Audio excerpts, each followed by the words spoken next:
Hello students, দেব coaching সেন্টারে সবাইকে স্বাগত। আজকে ভূগোল ও পরিবেশ নবম শ্রেণীর বসু মল্লিকের লেখা ভূগোল বই থেকে ষষ্ঠ অধ্যায় দুর্যোগ ও বিপর্যয় এই চ্যাপ্টারের 6 দাগের সংক্ষিপ্ত প্রশ্নোত্তর নিয়ে আলোচনা করব, যার মান 2। তোমরা এই প্রশ্ন দেখে নাও, এর উত্তরগুলো পরে করা আছে। আজকের প্রথম প্রশ্ন দেখো, বন্যা কত প্রকার ও কী কী? এর উত্তর লিখবে, বন্যা সাধারণত বিভিন্ন কারণে ঘটে এবং তার প্রভাব ও উৎসের উপর ভিত্তি করে বিভিন্ন প্রকারে ভাগ করা যায়। নিচে বন্যার প্রধান প্রকারভেদগুলি উল্লেখ করা হলো। 1. বৃষ্টিজনিত বন্যা। 2. নদী ভাঙনজনিত বন্যা। 3. জোয়ার ভাটাজনিত বন্যা। 4. ফ্ল্যাশ বন্যা। 5. নদী বা হ্রদের বাঁধ ভেঙে যাওয়া বন্যা।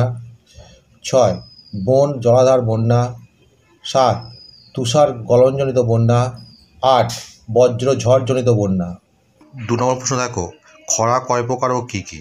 এর উত্তর লিখবে, খরা সাধারণত 3 প্রকারের হয়, যথা 1. আবহাওয়াজনিত খরা, 2. শস্য খরা ও 3.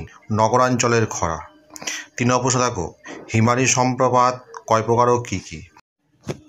এর উত্তর লিখবে, হিমালয় সম্প্রপাত 3 ধরনের হয়ে থাকে, যথা 1. আলগা বরফের পতন, 2. বরফের চায়ের পতন এবং 3. বাতাসে ভাসমান শুকনো পাউডারের মধ্যে বরফকুচির পার্বত্য ঢাল বেয়ে দ্রুত পতন। 4 নম্বর প্রশ্ন দেখো, খরা বলতে কী বোঝো? এর উত্তর লিখবে, আবহাওয়াজনিত এক ধরনের প্রাকৃতিক দুর্যোগ হলো খরা।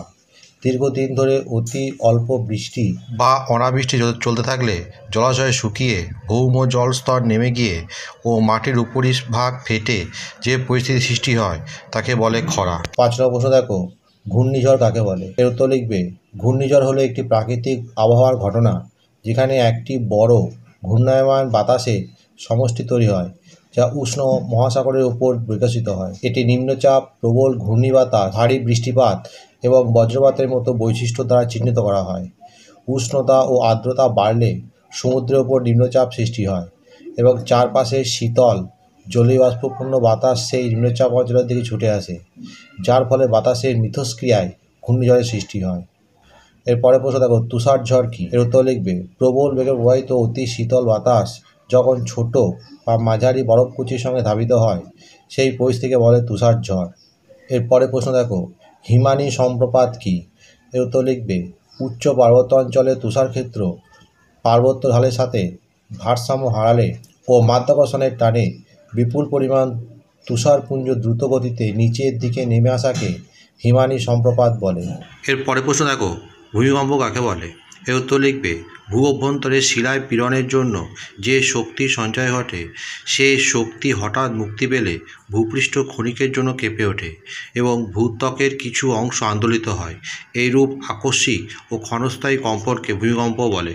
নেক্সট প্রশ্ন দেখো, ব্লিজার্ড কী?